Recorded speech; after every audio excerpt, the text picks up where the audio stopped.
Now we have got a very special Black Friday deal for you.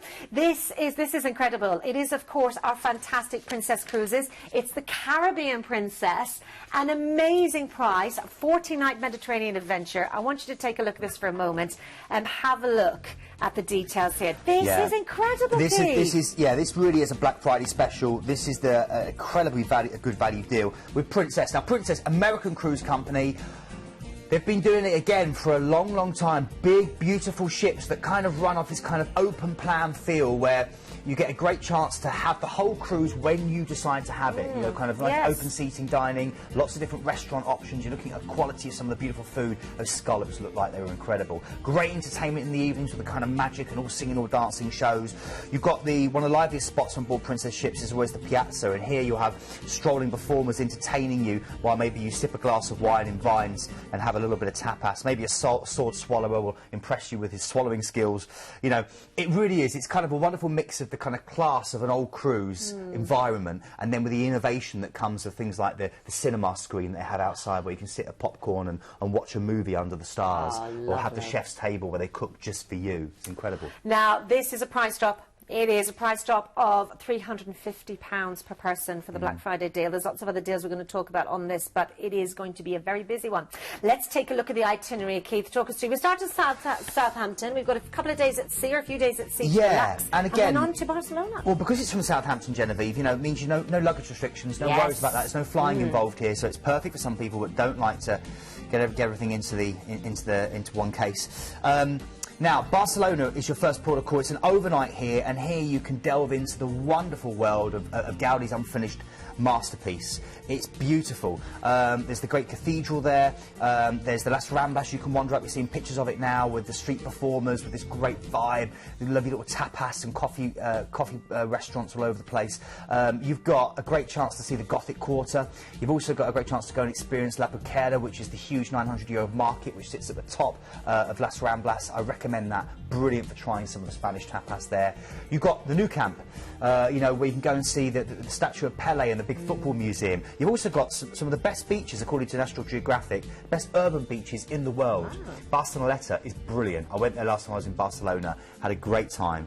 And of course, all the work of Gaudi, his famous cathedral, the houses, and Park Güell, with amazing views over the whole of Barcelona. This is a magical place to go and enjoy. And the food, you've got some of the best restaurants in the world. So even if you're not a big fan of tapas, you can get international cuisine from all over the place here. And if you want a great view, Montjuic, look out over the whole of Barcelona. Take that down. Now we're going to move on from there. Yeah, Ajaccio is next. This is Napoleon Bonaparte's birthplace. You'll see statues of him all over the place. Great beach-filled island where you dock. There's beaches within easy walk. There's also a lovely little farmer's market where you can try some of the Corsican spicy sausage, some of the plum liqueur, and the famous honey cakes that Napoleon used to talk about. Now, the great thing about this is inland. You've got the Prunelli Gorge. The one thing I recommend here is the Capaluta, the Capaluta tortoise protection experience, where you can go and you can see little baby tortoise right through to these big wizened grandfathers that are over 100 years old. I love it. Doing a road trip around the island is amazing because there's so much to see, and the roads are just really spectacular, kind of mountain roads. And beyond that, of course, you've got one of the biggest collections of Italian paintings outside the Louvre, at the Palace Frisch, which has got Bellini and Botticelli and many, many more. OK, then you're going through to Rome. Well, what can we say about the Eternal City? You know, it's your chance to go and say hello to the Pope, go to the Vatican City, to go and see the Sistine Chapel with that amazing artwork. You've got all the fountains. It is a city of fountains. It is. It's my favourite city, I have to say. Really? One of my favourite cities. I don't blame you, because there's always something to see. I mean, look at this, the Roman Forum. This is where Julius Caesar walked. And then you've got the Colosseum. The Colosseum where, you know, thousands of people, bloodthirsty spectators would kind of either raise their thumb or lower their thumb, for, you know, for giving life and death to these brave gladiators. It's an incredible experience, and you really get a sense as you walk out of what it must have been like. You Just do. a tiny sense. It sends a shiver down your spine. It does, definitely. I really agree with you. It's a beautiful city. Remember, I always say, if you're going to eat or have a drink there, never sit down. Always stand by the bar. If you sit down, you get tourist price, which is double. If you stand by the bar, you get local price. no matter what your accent is. Then we're going through to Florence. Yes. Now, well, the port is Livorno, and it gives you an access to go through to Pisa to have that famous photo with the leaning tower that everyone loves to take, to go out into the Tuscan countryside, which is beautiful and full of towns that have not been touched by time, where you see these women coming out in total in black and baking bread and hanging out their lace. And then you've got, of course, Florence, which is like a huge open-air museum to the Renaissance. It's an incredible city, it really is. My sister used to live there, she's married to a Sicilian, and I spent a good month exploring this beautiful city with her. You can head from here out to see Puccini's house on Lake Matasculi, which is beautiful. But just in a sense, enjoy the Duomo, the view from one of Italy's big 3 treasures, and enjoy the whole of this incredible place.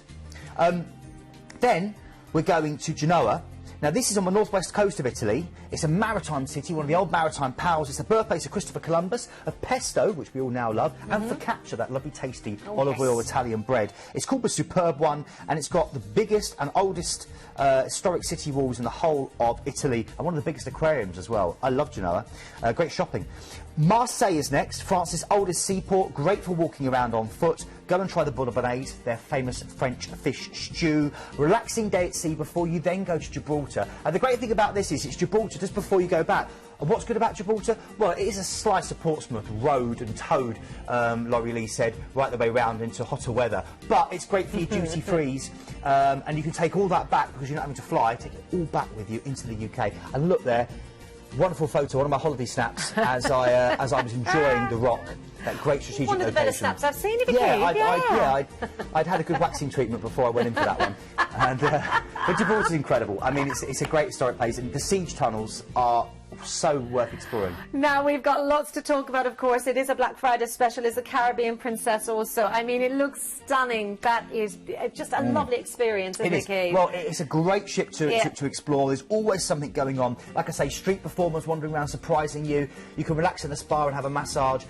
Remember, your food and your entertainment's included as well, but there's also other options beyond that, where you can go and do special things just for the 2 of you in these wonderful restaurants where maybe you want to pay £10, just £10, and you get like West End style, top quality food, just for 2 people in a really romantic setting.